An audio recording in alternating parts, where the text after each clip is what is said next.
Hello, അപ്പോൾ എല്ലാവർക്കും happy Onam. ഞാനിപ്പോൾ ആണെങ്കിൽ ഓണസദ്യ ഉണ്ടാകാനുള്ള ഒരു തയ്യാറെടുപ്പിലാണ് കേട്ടോ. കഴിഞ്ഞ പ്രാവശ്യം ഞാൻ ലുലുവിൻ്റെ സദ്യയായിരുന്നു ഓർഡർ ചെയ്ത്. ഇപ്രാവശ്യം ഞാൻ മാറ്റി വിടുന്നത് പാരഡൈസ് എന്ന് പറഞ്ഞ ഹോട്ടലിൽ നിന്ന് മേടിച്ചു കേട്ടോ.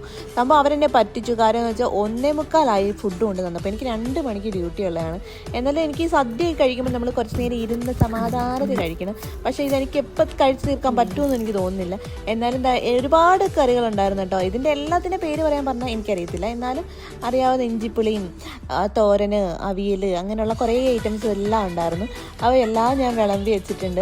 അപ്പോൾ ഞാൻ സത്യം പറഞ്ഞാൽ നാട്ടിലത്തെ ഓണം ഭയങ്കരമായിട്ട് മിസ് ചെയ്യുന്നു. ഫുഡൊക്കെ കഴിച്ചിട്ട് ഓണപരിപാടിക്കൊക്കെ പോകുന്നത്, കസിൻസിൻ്റെ കൂടെ കളിക്കുന്നതൊക്കെ ഇപ്പം നല്ലതായിട്ട് മിസ് ചെയ്യുന്നുണ്ട്. സത്യം പറഞ്ഞാൽ നാട്ടിലെ ഓണം കൂടിയിട്ട് ഞാൻ ഏകദേശം 4 വർഷമായി. അപ്പോൾ തൻ്റെ ലാസ്റ്റ് അവിയലും ഞാൻ മറന്നുപോയി കേട്ടോ. അവിയലും വെച്ചിട്ട് എന്നെ ഈ പപ്പടവും കൂട്ടിയിട്ട് ഈ പരിപ്പ് എനിക്ക് ഇഷ്ടമല്ല. ഞാൻ പെട്ടെന്ന് വാരി കഴിക്കുകയാണ്. എത്രയും വേഗം ഇത് കഴിച്ചിട്ട് പോകണം. 2 കൂട്ടം പായസമൊക്കെ കഴിച്ച് പരിപാടി